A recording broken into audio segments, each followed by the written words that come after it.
Mesdames, Messieurs, sous vos ovations, je vous prie de recevoir ici le candidat ou la candidate L15.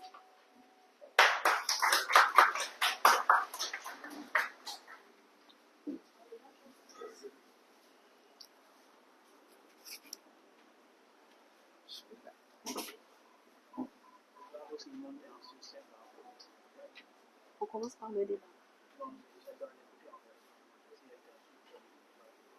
D'accord. Alors, monsieur, vous avez 5 minutes pour votre discours préparé. Vous avez 2 minutes pour le discours d'improvisation. Et vous avez 3 minutes pour le débat. D'accord? Mais avant que vous ne commenciez, je vous prie, mesdames, messieurs, de faire un tonnerre d'applaudissements pour recevoir la candidate L11. Donc, ici, nos candidats vont s'affronter sur... comment je vais expliquer? Alors, le débat consistera à ce que l'un des candidats retorque sur les arguments de l'autre candidat par rapport à son discours. Ce qui fait que la candidate L11 devra être assise et prendre des notes pendant que le candidat L15 fera son discours. Merci.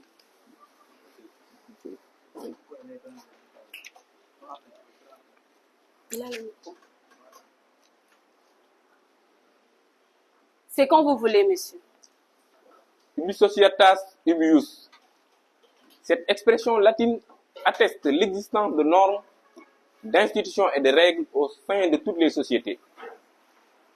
En effet, l'Afrique, loin de constituer une exception à cette règle, l'a toujours confortée avec l'existence d'un système judiciaire africain qui fait l'objet de notre réflexion.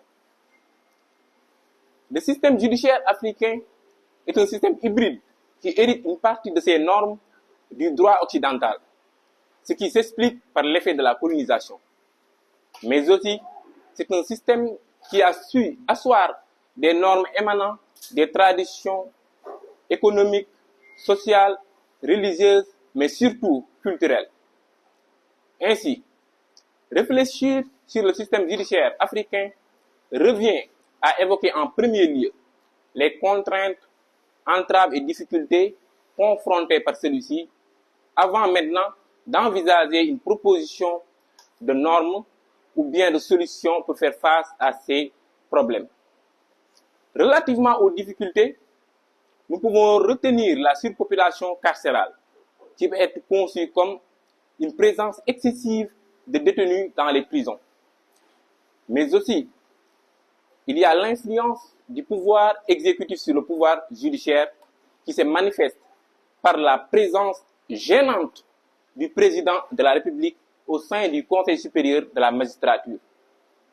Mais aussi, il y a la superpuissance du procureur de la République qui détient un pouvoir exorbitant de détention, c'est-à-dire d'emprisonnement. Par ailleurs, il y a aussi les lenteurs procédurières et administratives au sein de la justice, ce qui se justifie aussi par l'absence d'effectifs suffisants de personnel de la justice pour répondre aux besoins des justiciables. En 2024, un rapport publié par le Centre de formation judiciaire et confirmé par l'ANSD, c'est-à-dire l'Agence nationale de la statistique et de la démographie, avait attesté que le Sénégal compte 500 et quelques magistrats. Tenez-vous bien, pour une population de 18 millions d'habitants. Le gap est énorme. Et enfin, il y a la question de l'inadéquation de certaines normes à nos réalités sociales, culturelles, économiques et surtout religieuses. Ce qui est dû à une transposition de normes étrangères dans notre corpus judiciaire. Chaque société a ses réalités, donc à chaque société ses normes. Regardez cette demoiselle. La robe qu'elle porte est extrêmement belle. Mais imaginez que j'entre dans cette salle en mettant cette robe. Ce serait ridicule. Et certains ne pourront pas s'abstenir de rire. Chers membres du jury, beaux esprits qui m'écoutent. Einstein disait, chaque problème a une solution. Donc, des solutions pour ces problèmes précités existent. Pour la surpopulation carcérale, il faut l'adoption de 3 mesures. D'abord, l'affectation de certains détenus dans des travaux d'utilité publique, ramassage des ordures, nettoyage des rues, etc., en lieu et place de la détention. Il faut aussi procéder par un système de surveillance à distance de certains détenus qui sont sous régime de détention préventive par le biais des bracelets électroniques. Mais enfin, il faut aussi qu'il y ait l'adoption donc du versement des cautions qui permettrait de libérer certains détenus qui ont commis des infractions financières moins graves. Pour l'influence du pouvoir exécutif sur le pouvoir judiciaire, il faut l'éjection du poste du président de la République au sein du Conseil supérieur de la magistrature. Mais aussi, cela ne suffit pas. Il faut l'encadrement de la superpuissance du procureur de la République par l'établissement du juge des libertés qui va se charger d'apprécier toutes les demandes de mise en détention. Donc c'est une politique judiciaire très appliquée dans les pays démocratiques tels que la France et les États-Unis d'Amérique. Par ailleurs, en ce qui touche les lenteurs procédurières, il faut nécessairement procéder à des recrutements massifs de magistrats, d'huissiers de justice, de greffiers, d'éducateurs spécialisés, etc., pour permettre à ces personnels-là de répondre convenablement aux demandes des justiciables.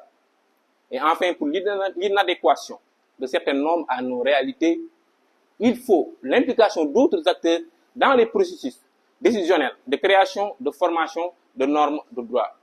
Il faut des philosophes, des psychologues, des psychiatres, des médecins, des pharmaciens, des économistes et des dignitaires religieux et coutumiers pour établir des normes juridiques en toute conformité à nos réalités.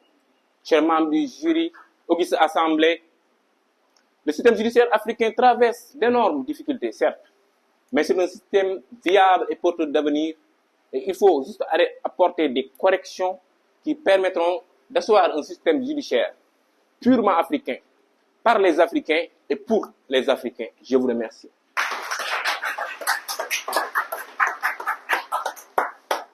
Donc, vous ne partez pas. Nous enchaînons directement avec la catégorie improvisation. Vous aurez 2 minutes.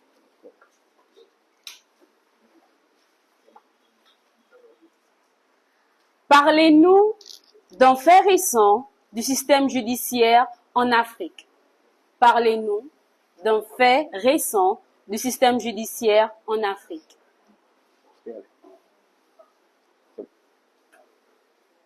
C'est quand vous voulez. Ces derniers jours, l'actualité a été marquée au Sénégal par